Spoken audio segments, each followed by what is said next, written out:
Everyone, welcome back to my YouTube channel. This is C Deepa Gupta. Friends, आज हम बात करने वाले हैं टीडीएस प्रोविजंस अंडर जीएसटी के बारे में। फ्रेंड्स, टीडीएस क्या होता है? Tax deducted at source. Means जैसे इनकम जनरेट हुई उसका टीडीएस डिडक्ट करके गवर्नमेंट को डिपॉजिट करा देता है पेयर। तो ये पेयर की रिस्पॉन्सिबिलिटी है कि वो कोई भी इनकम जिस पर टीडीएस एप्लीकेबल है उसे रेमिट करने से पहले उस पर टीडीएस काटेगा, गवर्नमेंट को जमा कराएगा।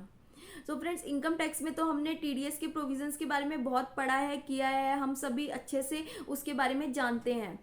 बट अब आज हम बात करने वाले हैं जीएसटी में जो टीडीएस लगता है उसके बारे में। फ्रेंड, जीएसटी हमारा एप्लीकेबल हुआ था 1 जुलाई 2017 से, और टीडीएस के प्रोविजंस जो उसमें है वो सेक्शन 51 के तहत आए थे। सेक्शन 51 जो है वो एप्लीकेबल हुआ था 1 अक्टूबर 2018 से। सेक्शन 51 कहता है कि अगर किसी भी कॉन्ट्रैक्ट की वैल्यू 2,50,000 को क्रॉस करती है तो उस पर टीडीएस की लायबिलिटी एप्लीकेबल हो जाती है। टीडीएस कितनी रेट से कटेगा? टीडीएस कटेगा at the rate of 1% under CGST and at the rate of 1% under SGST. तो कोई भी कॉन्ट्रैक्ट जिसकी वैल्यू 2,50,000 को क्रॉस करती है तो उस पर टीडीएस कटता है at the rate of 2% total. अब ये कटता किस किस का है, कौन किस किस पे ये टीडीएस के प्रोविजंस एप्लीकेबल होते हैं? ये एप्लीकेबल होते हैं बेसिकली गवर्नमेंट अथॉरिटीज पे। कोई भी सेंट्रल गवर्नमेंट की अथॉरिटी है, स्टेट गवर्नमेंट है, लोकल अथॉरिटी है, या कोई भी बॉडी कॉर्पोरेट है जिसमें 51% होल्डिंग जो है वो गवर्नमेंट की है, कोई पीएसयू है, कोई पार्लियामेंट के एक्ट के थ्रू एंटिटी बनी है, तो इस तरह की सारी एंटिटीज जो है वो सेक्शन 51 के प्रोविजंस में कवर्ड होती है। अगर ये कोई भी कॉन्ट्रैक्ट करेंगे जिसकी वैल्यू 2.5 लाख से ऊपर है तो उनको उस पर टीडीएस काटना होगा at the rate of 2%। Friend, section 51 कहता है कि आपको जो है टीडीएस काटना है एट द रेट ऑफ 2%, और उसके लिए जो है जो टीडीएस काटने के लिए एक अलग से रजिस्ट्रेशन लेना होता है जो कि सेक्शन 24 मैंडेट करता है।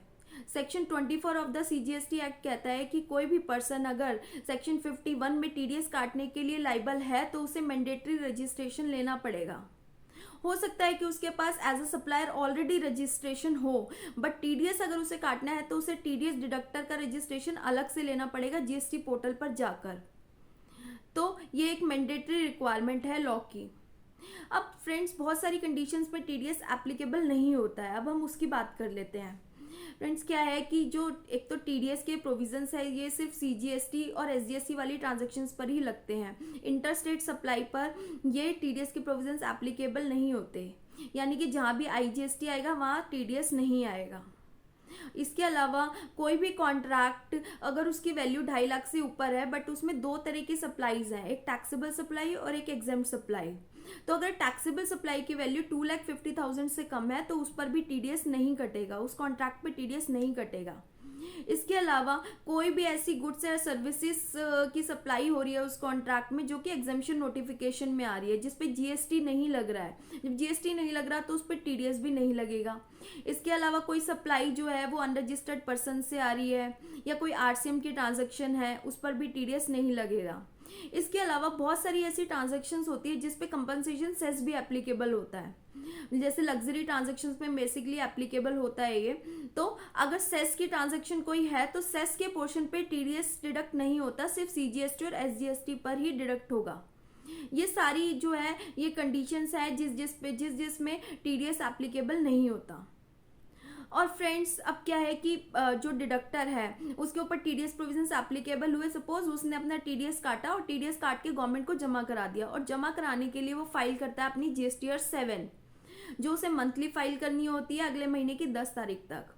तो फ्रेंड, डिडक्टर जैसे ही जीएसटीआर 7 फाइल करेगा उसमें वो अपनी डिटेल देगा जिन जिन लोगों का उसने टीडीएस काटा है। तो जैसे ही वो जीएसटीआर 7 फाइल करेगा तो जो सामने वाली पार्टी है वो जिसने कि इनवॉइस इशू किए थे उसके पोर्टल पर वो टीडीएस का अमाउंट रिफ्लेक्ट होने लग जाएगा under CGST and SGST.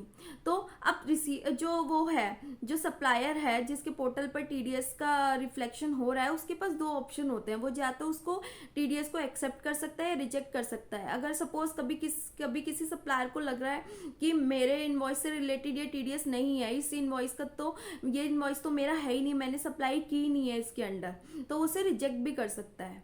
But जैसे ही वो उसे एक्सेप्ट करेगा तो वो जो अमाउंट टीडीएस का है अंडर सीजीएसटी और एसजीएसटी वो उसके इलेक्ट्रॉनिक कैश लेजर में ट्रांसफर हो जाएगा, और फिर वो उसको एज अ कैश अपनी किसी भी लायबिलिटी को डिस्चार्ज करने के लिए यूज कर सकता है। फ्रेंड्स अब क्या है कि डिडक्टर ने अपनी रिटर्न फाइल कर दी, रिसीप जो डिडक्टी है उसने उसे क्लेम कर लिया। अब जो डिडक्टर है रिटर्न फाइल करने के बाद उसकी रिस्पॉन्सिबिलिटी है कि वो टीडीएस सर्टिफिकेट भी इशू करेगा इसके लिए। जैसे कि इनकम टैक्स में हमारा होता है टीडीएस सर्टिफिकेट इशू करते हैं, ऐसे ही जीएसटी में भी टीडीएस सर्टिफिकेट इशू किया जाता है जीएसटीआर 7A में। सो फ्रेंड्स ये पूरा प्रोसेस रहता है टीडीएस के प्रोविजंस का अंडर जीएसटी। पहले सप्लायर जो सप्लायर जिसका टीडीएस कटता है, वो जैसे ही उसका अमाउंट कैश लेजर में चला जाता है वो उसका एज ए कैश ही वो उसका यूज़ कर सकता है। और अगर सपोज उसका यूज़ नहीं होता है तो वो उसका रिफंड भी क्लेम कर सकता है एज पर दी एप्लीकेबल रिफंड प्रोविजंस के हिसाब से वो उसका रिफंड क्लेम कर सकता है। सो फ्रेंड्स डिडक्टर जो है वो टीडीएस काटेगा, टीडीएस काट के रिटर्न फाइल करेगा, रिटर्न फाइल करके जो है वो टीडीएस सर्टिफिकेट इशू करेगा। और रिटर्न वो टीडीएस डिडक्ट करने के लिए उसे मैंडेटरी रजिस्ट्रेशन लेना है और कॉन्ट्रैक्ट की वैल्यू 2.5 लाख से ऊपर होगी टैक्सेबल सप्लाई की, तब टीडीएस कटेगा कितना at the rate of 1% CGST and 1% SGST, total 2% कटेगा। So friends, this is all about TDS provisions under GST. So आज के लिए बस इतना ही, मिलते हैं नेक्स्ट वीडियो में। Till then keep learning and keep growing. Thank you.